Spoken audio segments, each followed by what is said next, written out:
It is finally time to engage.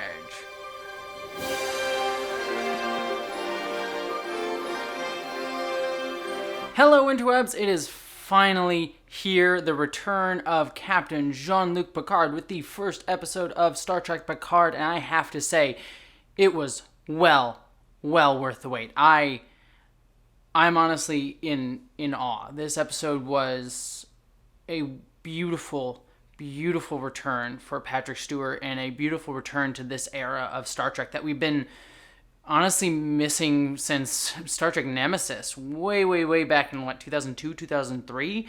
It was a fantastic return. I absolutely adored this premiere. To be honest with you, I was actually during the opening theme, after the beginning section of the episode, I was actually starting to tear up because it was just hitting me at this moment that I'm like, I'm watching new Jean-Luc Picard episodes. It was honestly fantastic. I am so glad that this show is here and that it honestly delivers. So yeah, to get into it, I'm going to start this review off giving my spoiler-free impression. So if you just want to stick around for just my initial thoughts on the premiere episodes without any spoilers, I'll give those up front. And then I'll get into my more deeper thoughts further on into the video, and I'll give you a clear warning when those spoilers are going to occur. But first off, my spoiler-free reactions, and I have my little notes here because I need them to remember because there was just so much going on and my emotions were just going the entire time just realizing I was watching this. First things first, that's got to be said, it is a fantastic acting job by everyone involved, but particularly in this episode, Patrick Stewart. He slides right back into the role of Jean-Luc Picard like a glove, yet we feel the time that has passed with this character. Like, it very much is Jean-Luc Picard, but he is definitely older, and you sense that in his performance. Not just his physical performance, but his emotional performance, like the weight of his life on him, and you really feel it in almost every single scene. And I also have to say, speaking of the Picard character, I really think that his portrayal and his writing in this episode is really fantastic. You do get a sense that while Picard is older, he is still that caring, compassionate, kind person. There's a particular scene, without spoiling, that I'll talk about a little bit later, but there's just a scene where you just sense this man's deep compassion. And it just plays so well and just reminds me so much why I loved Picard. The other thing I have to say about this series is I really adore its tone and its pace. If Star Trek Discovery is sort of the action, like, yeah, let's go and do some really cool science fiction stuff, this is the very slow-paced, thoughtful, contemplative show. And I'm really excited to have those two distinct flavors in the Star Trek world now, that they're sort of just, both adventure sci-fi shows, but this one just distinctly has a much slower feel to it, and I'm sure it'll pick up as the season goes on, but I'm just really happy with that slower pace compared to Discovery. Not that I don't like Discovery, I absolutely adore it, but it's just nice to have, different flavors, different vintages, if you were. Also, the episode looks absolutely beautiful. I think the plot is super intriguing. I think that it sets up a really interesting mystery. A lot of it you could have guessed from the trailers, but there are some surprises in this premiere episode that actually had me going like, oh my gosh, I did not expect that. But the plot is basically kind of what you expect it to be based off the trailers. But I'm glad that a lot of the stuff that we saw in the trailers kind of comes up within this episode right up front, so that, as the season goes on, we'll start to get a little bit more past what we kind of already know about the series. But like I said, there are some definite surprises in here that had me very excited, and some interesting turns that I did not expect. Alright, so that's my spoiler-free impression. So if you don't want to hear anything more about what happens in this episode before you go watch it, stop here and then come back. But if you want to hear the spoilers, or if you've already seen the episode, let's keep going. And I'm going to go through the plot beat by beat and sort of just discuss the big moments that really stuck out to me in this episode. The episode opens up with the song Blue Skies, just really hitting the nail on the head and making me go like, ugh, you gotta kill me, don't you? You gotta kill me with the emotions, if starting off with Blue Skies, the song that Data sang in Star Trek Nemesis. And we get to see the Enterprise D. I mean, we saw it in the trailers, but it just looks absolutely gorgeous. And we are in a scene with Picard and Data playing poker. Obviously a callback to Star Trek The Next Generation when the crew was playing poker. And we get a really beautiful written scene between Data and Picard. It was so clever and well written, this whole tell dialogue bit, because it felt very much in character for both of them. Data would try to emulate being a human by having a tell, but I love how Picard knew Data so well that he could tell that the tell was not the tell, and that's what gave him a tell. It's like weird levels of inception there. It played so well, and you got the real sense of like their friendship. And then when that turn happened, and Picard says, I don't want the game to end, you just sense the deep sadness that he feels. And we feel it too because we know Data's dead. Excellently written scene. Also, I should note that Data plays down all queens, which I'm left wondering, is that maybe a reference to the Borg Queen, possibly?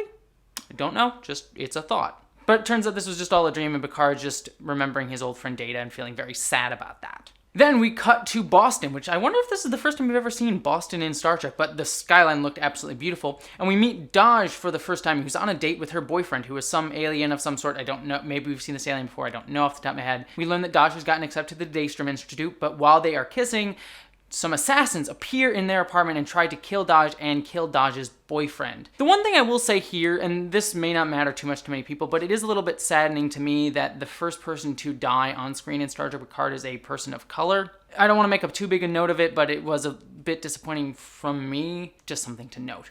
But this sort of sets up the impetus of like Dahj is in danger, and then when she gets a bag put on her head, they start asking her, like, how many of you are there? Where's the other one? And then something kicks in, and she's able to beat the crap out of all these Romulans. We're assuming they're Romulans. Spoilers for later on in the episode. And she seems freaked out by this. Then we cut to the brand new theme song. And I gotta say, I don't want to spend too much time on the theme song, but just such a gorgeous, gorgeous opening title sequence. And also, I will say, Jeff Rousseau's theme song is haunting. It's not this big, gigantic fanfare that we're used to in Star Trek, but it is beautiful and yet has this like slight sad tinge to it and a haunting tinge to it. I'm not someone who can analyze music all that well, but it's definitely a really beautiful theme song, but not one that we're particularly used to in Star Trek. And I really kind of like that because this is a show that we're not particularly used to in Star Trek. So fantastic job there on the opening title sequence.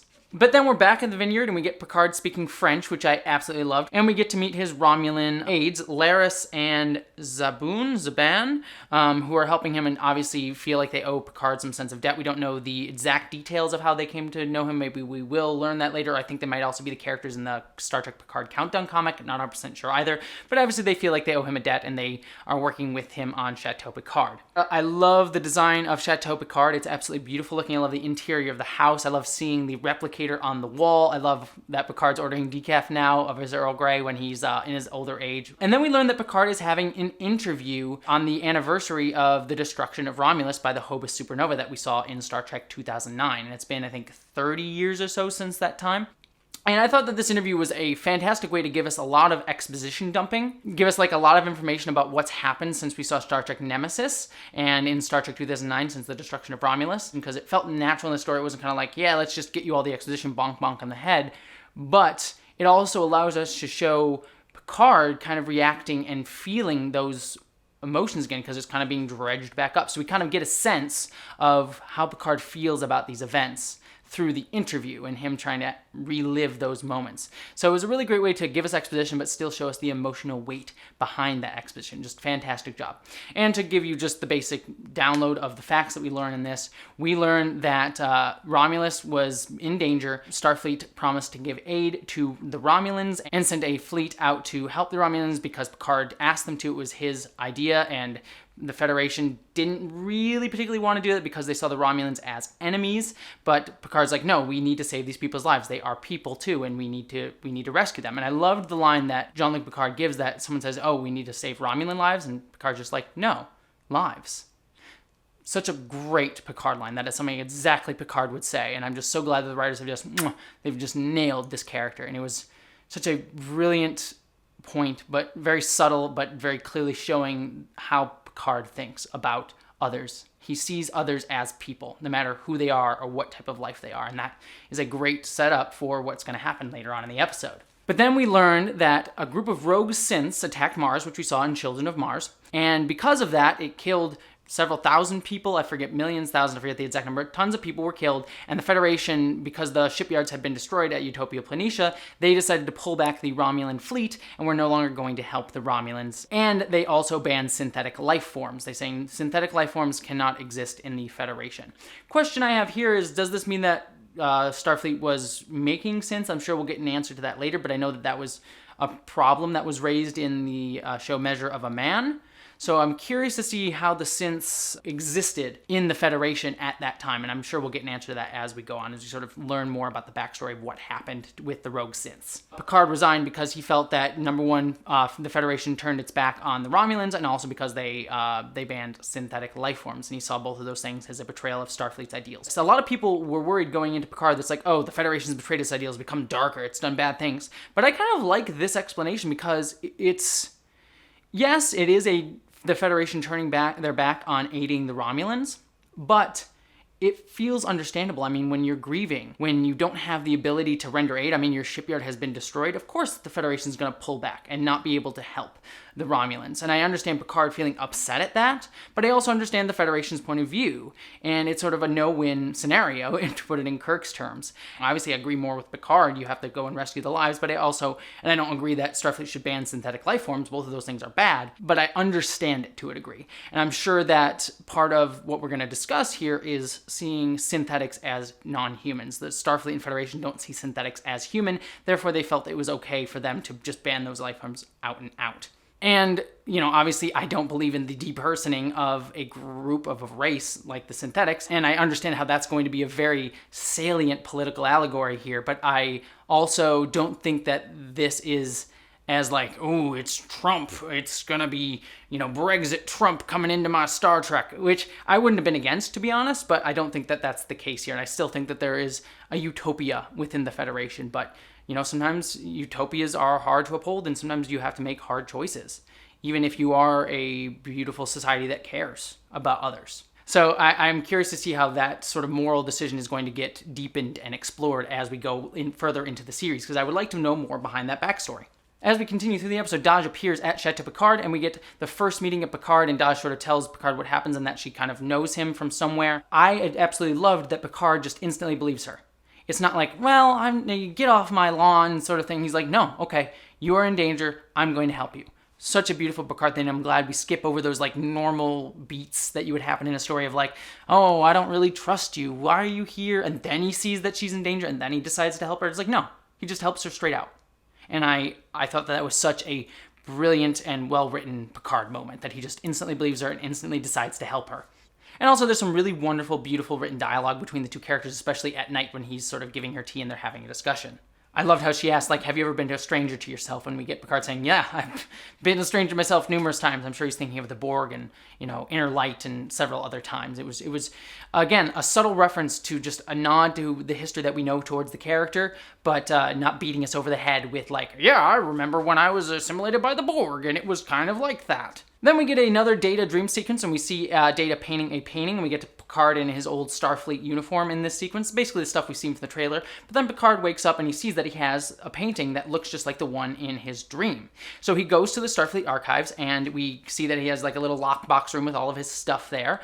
And we learn that Data was the one that painted this painting. And in one of the paintings by Data, we see that Data actually painted Dahj 30 years ago. So how is that actually possible? And that leads Picard to think that because the painting is titled Daughter, that Dahj is actually Data's daughter in some way, shape, or form, and that she is synthetic.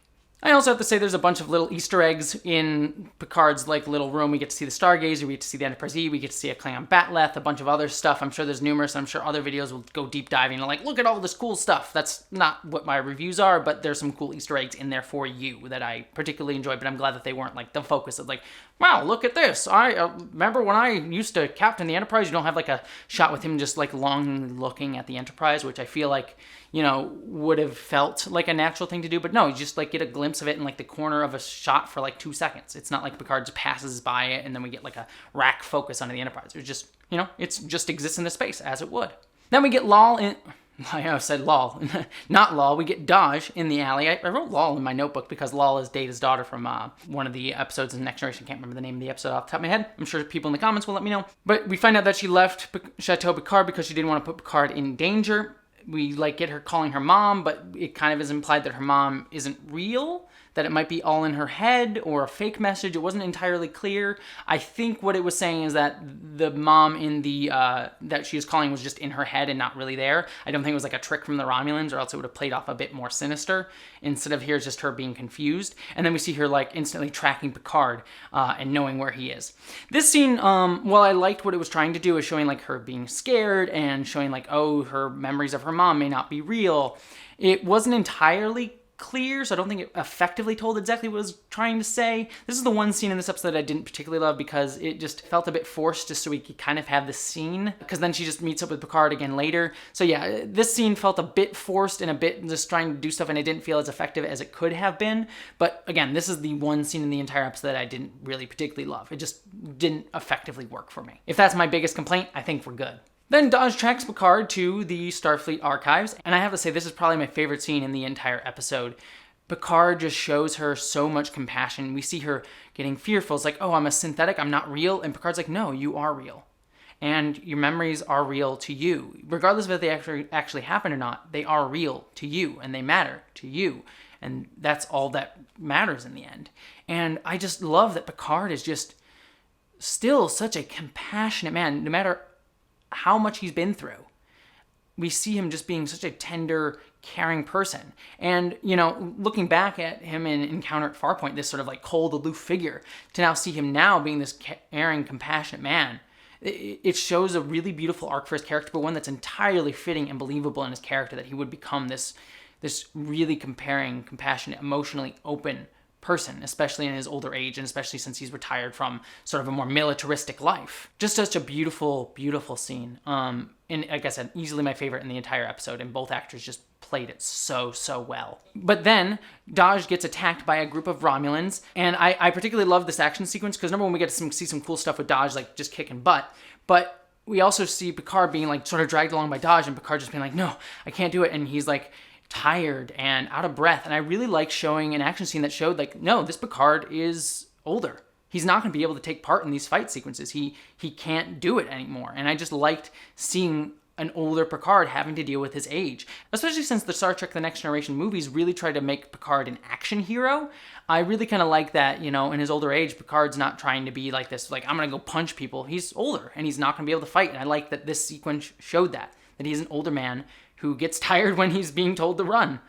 Just really beautiful, subtle storytelling there. But here comes the biggest surprise of the episode, and this is the big spoiler. Dahj gets killed in the attack by the Romulans. And we also learned that they were Romulans that attacked her. But yeah, Dahj gets killed. And I stood there being like, okay, did not expect that. That was shocking. Yeah, Dahj is dead. And I'm left wondering, what are we going to do from here? Where's the story go? So just a fantastic twist that I just did not see coming, that they really kept under wraps, and I'm really glad that they did. But then Picard wakes up at Chateau Picard, and he's feeling the guilt. You know, he feels like, you know, I've been waiting to die, and he wants to go and figure out what happened to Dahj, especially if Dahj was Data's daughter, someone who meant so much to him. He feels like he owes Data, and I really just love that connection to Data throughout this whole episode that he even brings up in his early conversations with Dahj. So Picard goes to the Daystrom Institute, where he meets Agnes, who is she appears to be someone who worked under Bruce Maddox, who was working on the synthetics at Daystrom, but because synthetics have been outlawed by the Federation, turns out there's not many people working on synths. So Picard asks her questions like, can you make a flesh and blood synth? And Agnes says, like, it's possible, but we were years away. And Picard shows her Dahj's necklace that he had, and she suddenly realizes that, oh, turns out Bruce Maddox was trying to do this thing, and he believed that you could reconstitute Data from a single atom. We get to see also the B4's body, and we learn that B4 has been dismantled because he wasn't as updated as Data was. Here's another thing that I was a little bit confused on, and I'm sure it'll get explained a little bit more as it goes on, but it's just weird to me. It's like, so if there's like a little, I guess it would be like a piece of his programming. If it's a piece of his programming exists, you could recreate Data from a piece of his programming. Feels a bit hand-wavy, science-y to me, but again, I'm not gonna condemn it too much here because I'm sure we might see that crop up later on in the series. But it feels like it's just a way to sort of get Data back and sort of have us have that sort of like holy grails, like, oh, we might get to see Data later on in the series. But again, I'm not gonna knock it too much here just because, you know, we didn't spend too much time on it. And I'm sure it's a plot point that will get brought up later. But we also learn that Maddox has disappeared, and also we learn that Dahj had a twin, that they were made in pairs. So Picard's like, oh, now I need to go find the other Dahj. And that's sort of the impetus for our story going forward. Where did Bruce Maddox go? Can we reconstitute Data? And can Picard save Dahj's twin? And why are the Romulans trying to kill the synthetics? Is it just revenge, or is there a bigger motive at play? And then we cut to the Romulan reclamation site, where we see a Romulan named Narek. Ethan Peck goes up, and we see that Dahj's twin is a doctor at the Romulan reclamation site, helping Romulans survive, and that this is on a Borg cube. And we get the implication that Narek is trying to trick Dahj's sister, Soji, and has an ulterior motive, though we don't entirely know what it is yet. Soji and Narek seem to be forming some sort of friendship or relationship, and based on the, again, spoilers for future episodes, based on the trailers, maybe a romantic relationship as well. So I'm curious to see where that's going to go, because I feel like if he just wanted to kill her, he would have just out and out killed her. So maybe he wants some information from her, or maybe he does fall for her in some way. Curious to see how that builds out. And we also learned that the Romulan reclamation site is on a Borg cube, the Borg cube that we've seen from all the trailers, so it wasn't too much of a shock to see that there. But curious to see that Romulans have used a Borg cube sort of as a triage center. And that is how the episode ends. So like I said, I just thought this was a fantastic job. Beautiful visuals, a really intriguing mystery and story, really good sense of like, oh, this feels like Captain Picard, this feels like Jean-Luc Picard, but Picard who is much older, who has grown, who has ghosts in his closet that we are just starting to learn more about. But it still feels like Picard. And we see that in those scenes of his compassion and his instant understanding and his instant willingness to help and his deep thoughtfulness towards the rights and humanity and right to exist of others, regardless of if they're human, Romulan, or synthetic. That feels so much like Picard, but it does feel like a Picard who has grown older. And I just thought that was all portrayed so brilliantly in this first episode. So, I am very much intrigued. There's a couple things here and there that I'm like, okay, maybe that's a little bit hand-wavy plot stuff, but it's like really minor stuff that doesn't really bother me in the long run. Overall, this episode is just a beautiful, beautiful return. Oh, yeah, it's so nice. It's so nice to be back in the 24th, almost 25th century again. It's much as I love Star Trek Discovery, and I do love Star Trek Discovery, this just feels so good. But I'd love to hear your thoughts on the Star Trek Picard premiere. Did you like the premiere? Did you hate it? Did you see something that I may have missed in my review? Do you have other thoughts about certain scenes? I'd love to hear all of that in the comments below. And if you're still hankering for some more Jean-Luc Picard stuff and you can't wait for episode 2 of Star Trek Picard, check out the Captain Picard Day project that I did with a bunch of other positive Star Trek YouTubers. It was a project where a bunch of us each made a video showing our favorite Jean-Luc Picard moment and what it meant to us. So you can check out my video. It was the video that I released yesterday, and then also there's a link to the playlist with all the videos in the description there. Also, if you hang out to the end of this video, there'll probably be a link to that playlist at the end of this video on my end screen, so you can also click that as well. But we had people like Steve Shives, Triangulum Studios, Kurt Ratz, Ket Walski, and a bunch of other Trek YouTubers join us. It was a lot of fun, and I'm really rather proud of it. And don't forget to subscribe to this channel, and also if you want to help make these videos even better, please give to my Patreon. But regardless if you subscribe or give to my Patreon, I'm just glad that you stopped by, and I'm glad that we're finally getting more Star Trek and more Jean-Luc Picard, and I'm excited to watch the rest of this season along with you. But until next time, as always, live long and prosper. And special thanks to my commander level and above Patreons, Stefan Schuhart, Michael McGee, Boyd Earl, Lal Lindley, Wellington Marcus, Munir Amlani, BBD, and Mari Nekar.